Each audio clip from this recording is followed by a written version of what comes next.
like to borrow my phone? That's all right. I'm good. Thank you, Mary Ellen. Hi, Ellen McCauley of Pray It Off in Syracuse, New York. I hear it every week. I have no discipline. I have no willpower. I say I'm going to be good, and someone says, you want a donut, and the first word that comes out of my mouth is yes. Yes. So, if you can't go a few days without succumbing to temptation, and it's not a stressful time, you're not in pain, it's just your regular daily life, then you really do.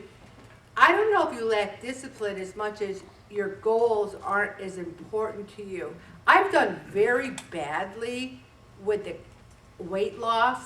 I can give you a myriad of things. I've ridden my bike every day for 94 days in a row for 5 miles. I have gotten 10,000 steps every day for 95 days was today? So I'm moving, I'm doing all these things, and I think my body's saying, Ellen, I know you're stressed out, I know you're retiring, so I'm gonna hang on to stuff. But am I panicking? No, I'm saying it will come. It's not a lack of discipline, it's not a lack of willpower, it's a season of life that we will get through. If you want to lose weight, if you are saying to yourself, my weight loss is more important than the cookies, then you're able to walk away. But the mistake that a lot of people have is they want weight loss to be quick. I want to lose 50 pounds in 2 days.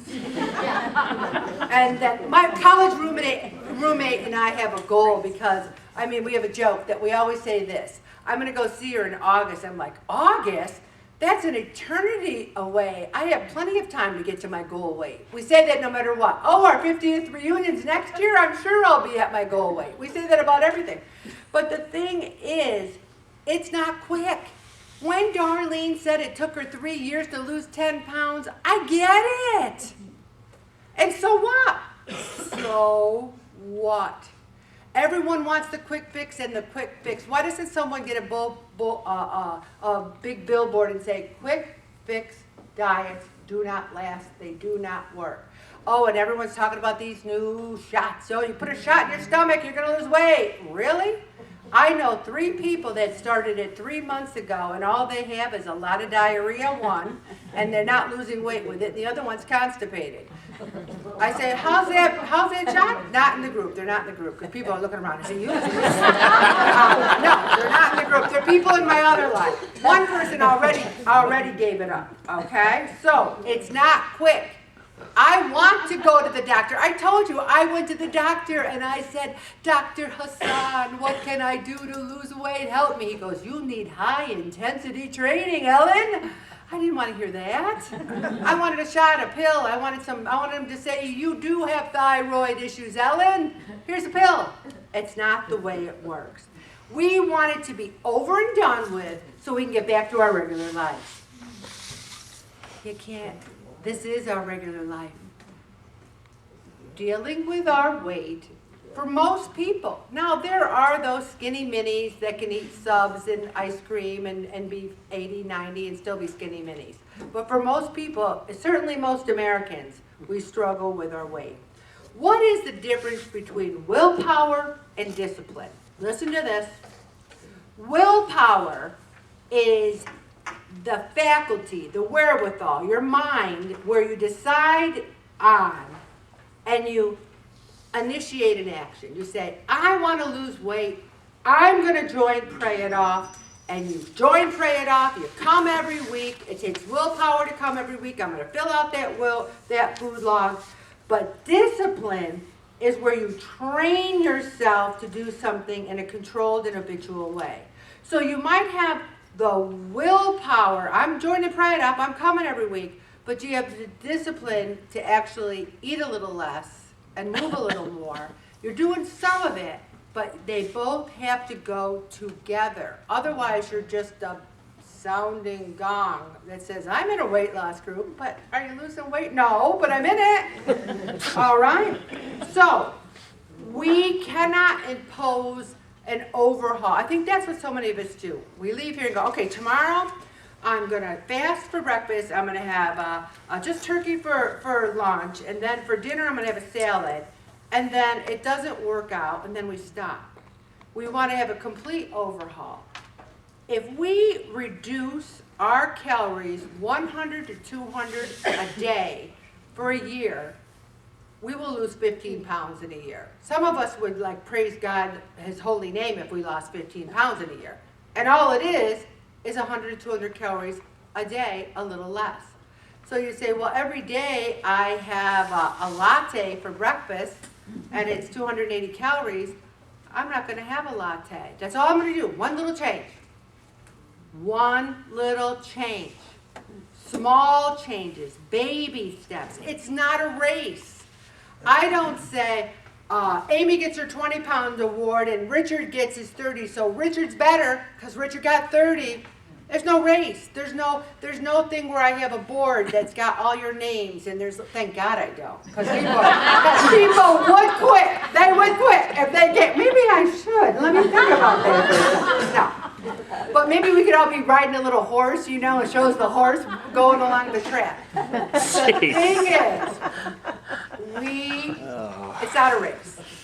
Life goes on each day. We have our challenges. And you know, some days, you know, Jesus says to the disciples, peace be with you. And then he said it again, peace be with you. And one of these packets, I don't think it's this week, it might be next week. I do so many trying to get ahead because I have so many other things to do. It was one of the questions in the small group is, what brings you joy? And I know, first of all, that people are going to say, oh, my family, my grandkids, Jesus brings me joy. But when I really think about it, when I really think about what gives me joy, is peace. If I can just, in a moment, go, oh, I'm not worried about anything, I don't feel anxious about anything, all is right with the world. And the beauty is to say all is right with the world when there are challenges. When you do have weight to lose, when you do have a kid with an issue, when you have a loss of a loved one. That's the kind of peace that Jesus wants to give us.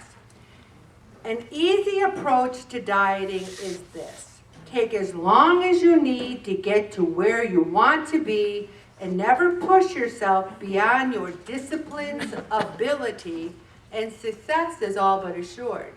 Now, if you have no discipline whatsoever, try to get a little bit. And I disagree. For those people who say they have no discipline, that is not true. Because every Thursday at 6 o'clock, you're sitting in that seat, and that takes discipline. So when Amy said, you look at your own gifts of the Spirit, I can read your minds out there. You're like, I'm not taking that. I don't have no stinking gifts. You already doubt that you have gifts. And I'm sitting there going, how do you know what they are? Oh my gosh, that sounds fascinating. I really think we all have discipline. It's not a race. And I'm going to talk now about 18 tips for improving your food discipline, okay? The first one is think of the consequences. I've got a brown pair of pants, a blue pair of pants, a gray pair of pants, and a black pair of pants for work that I really like. I try to do the Monday gray, the Tuesday blue, every day. And different tops. You can wear so many different tops that people won't say, are those the gray pants you wore last Monday? Because they're looking at your tops. And I always wash them. The thing is, having those 4 favorite pairs of pants have really saved my life. Because my weight loss life. Because whenever they get a little tight, and I think, oh my gosh, I can't gain any more weight because I got to wear these blue pants, gray pants, brown pants. And I really am starting to think, how do you retired people do it? Because you don't have to wear the pants. You can be like naked walking around your house. So the thing is, retirement will be a challenge because I don't have to wear the blue pants, the brown pants, the black pants, and the gray pants. But you got to have some sort of consequence. I didn't go over a certain amount because I had to wear those pants. What is your consequence? Is it your health? Is it your blood sugar? Is it your blood, all those sorts of things. Now think of the example you're setting for your children or your grandchildren. That's important.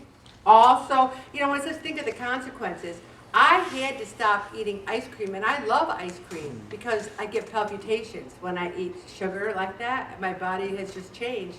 So I can say, well, I can have a hot fudge sundae and deal with the palpitations, but I hate the palpitations so much, I don't eat the ice cream. So that's a consequence, okay? Or if you eat something and it makes you sick or gives you a headache, do you really want to eat that? Also, see the light at the end of the tunnel. That's hard for us because we don't always see that light. And you know, maybe there isn't an end of the tunnel, but if we can just see a glimmer, maybe in the distance, maybe a flicker. Sometimes that's all you need. Sometimes you say to yourself, I'm going to have that donut, but I'm not going to have it today. I'm going to have it Saturday. I'm going to go out to Wegmans. I'm going to buy that donut on Saturday. If you postpone something one day, odds are you won't do it. Also, sever undesirable neural connections in your brain. This is important for those of you who have pizza every Friday night. It's what we do. That's what we do. We have pizza, not us, but you. Or I always have a hot dog in the summer. I have to have a hot dog every other day. It's the summer, it's the summer, it's the summer. I have to go to highs. You have to stop that neural connection. You have to say, it's the summer, but I'm going to have something healthy this summer.